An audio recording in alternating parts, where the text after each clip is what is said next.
हैं, द्वारिकाधीश नरसिंह मेहता जी के लिए मुनीम बन सकते हैं, गिरधर लाल मीरा जी के हो सकते हैं, तो प्रभु हमारे सभी आचरणों को सुधार के हम पर ऐसी कृपा क्यों नहीं कर सकते? आप वृंदावन धाम में बैठे हैं, कंठी तिलक बांधे हैं, भगवान के शरणागत हैं, बाहरी तो सारी कृपा है, अब आंतरिक कृपा का पान करने के लिए आपको मजबूत होना पड़ेगा। सब कोई आर्मी में थोड़ी भर्ती हो जाएगा। आर्मी में वही होगा जो इतने किलोमीटर दौड़ सकता है, इतना उछल सकता है, उसकी एक नियमावली है। ऐसे ही भगवत पार्षद सब बन सकते हैं, लेकिन आना पड़ेगा। सड विकार जित अनघा कामा, निष्कामता आनी पड़ेगी, निष्पाप होना पड़ेगा। भगवान के भजन में डूबकर काम क्रोध लोभ मोह मद मत्सर इन पर विजय प्राप्त करनी पड़ेगी, तभी हम उस रस को पी पाएंगे।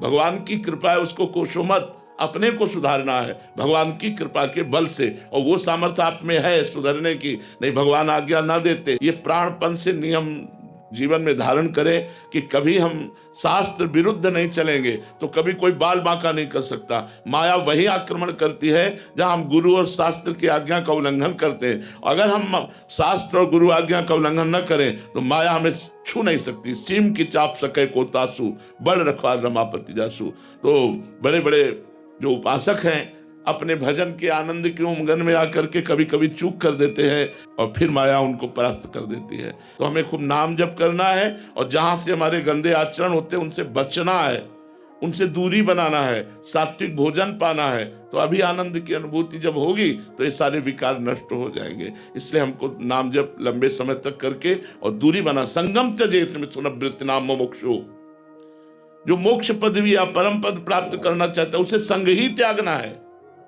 कस्तरति मायाम यो संगास त्यजति, यो महानुभाव सेवते, यो निर्ममो भवति, जो गलत संग का त्याग कर देता है। जहां हमें पता है हम फिसल जाएंगे, हम वहां गए क्यों?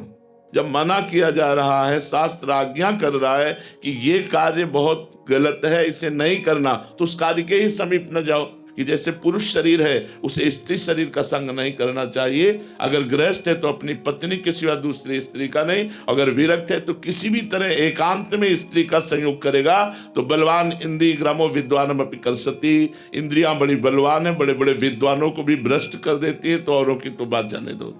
इसलिए हम भगवान की कृपा को न कोसें, उनके जैसा कृपालु अगाध करुणा सिंधु तो ना था ना है।